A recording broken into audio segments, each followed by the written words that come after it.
കഴിഞ്ഞ ദിവസം തിരുവനന്തപുരം വെഞ്ഞാറമൂട് നടന്ന കൂട്ടക്കൊലയിലെ പ്രതിയായ അഫാൻ ലഹരി ഉപയോഗിച്ചതായി പോലീസ് കണ്ടെത്തി. പ്രാഥമിക പരിശോധനയിലാണ് ലഹരി ഉപയോഗം കണ്ടെത്തിയത്.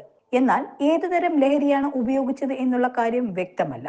ഇത് ശാസ്ത്രീയ പരിശോധനയിലൂടെ മാത്രമേ വ്യക്തമാകൂ എന്നാണ് ഡിവൈഎസ്പി മാധ്യമങ്ങളോട് പറഞ്ഞത്. ചുറ്റിക കൊണ്ടാണ് ഇയാൾ എല്ലാവരെയും ആക്രമിച്ചത്.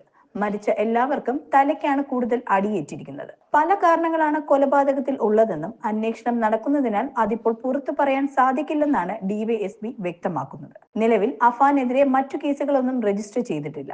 അന്വേഷണം നടക്കുന്നുണ്ട്. കൂടുതൽ പരിശോധനയ്ക്ക് ശേഷം മാത്രമേ മറ്റു വിവരങ്ങൾ അറിയിക്കാൻ സാധിക്കുള്ളൂ എന്നും അദ്ദേഹം വ്യക്തമാക്കി. പ്രതിയുടെ പിതാവിന്റെ സഹോദരനായ ലത്തീഫിനെ കൊലപ്പെടുത്തിയത് അതിക്രൂരമായിട്ടാണ്.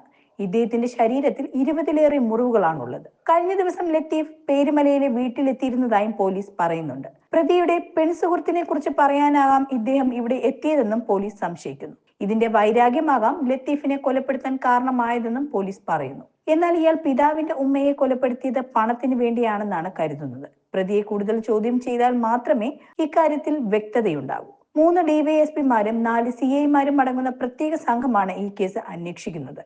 അന്വേഷണത്തിന് നേതൃത്വം നൽകുന്നത് റൂറൽ എസ് ആകും. ആശുപത്രിയിൽ നിന്ന് ഡിസ്ചാർജ് ചെയ്ത ഉടനെ തന്നെ പ്രതിയെ വിശദമായ ചോദ്യം ചെയ്യും. നിലവിൽ പ്രതി പറഞ്ഞത് മുഴുവൻ വിശ്വസിക്കുന്നില്ലെന്നാണ് പോലീസ് അറിയിക്കുന്നത്. കഴിഞ്ഞ ദിവസമാണ് തിരുവനന്തപുരം വെഞ്ഞാറമൂട് ഞെട്ടിക്കുന്ന കൊലപാതകം അരങ്ങേറിയത്. 23-കാരനായ അഫാൻ വെഞ്ഞാറമൂട് പോലീസ് സ്റ്റേഷനിലെത്തി താൻ 6 പേരെ കൊന്നു എന്നാണ് മൊഴി നൽകിയത്. 3 ഇടങ്ങളിലായി ഞാൻ 5-6 പേരെ തട്ടിയിട്ടുണ്ട്. എല്ലാവരും മരിച്ചു കാണും.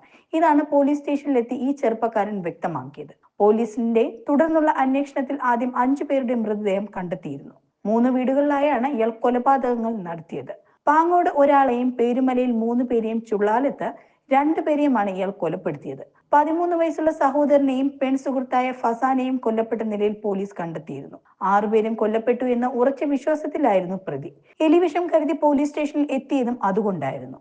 സ്റ്റേഷനിൽ എത്തുന്നതിന് മുൻപ് ഇയാൾ വീട്ടിലെ ഗ്യാസ് സിലിണ്ടർ തുറന്നുവിട്ടിരുന്നു. രാത്രിയിൽ അയൽവാസികളോ പോലീസോ വീട്ടിലെത്തി തീപ്പെട്ടി ഉരച്ചാൽ വീട് ഉൾപ്പെടെ കത്തുമെന്നുള്ള ഉദ്ദേശത്തോടെയായിരുന്നു ഇതെന്നും പോലീസ് പറയുന്നു.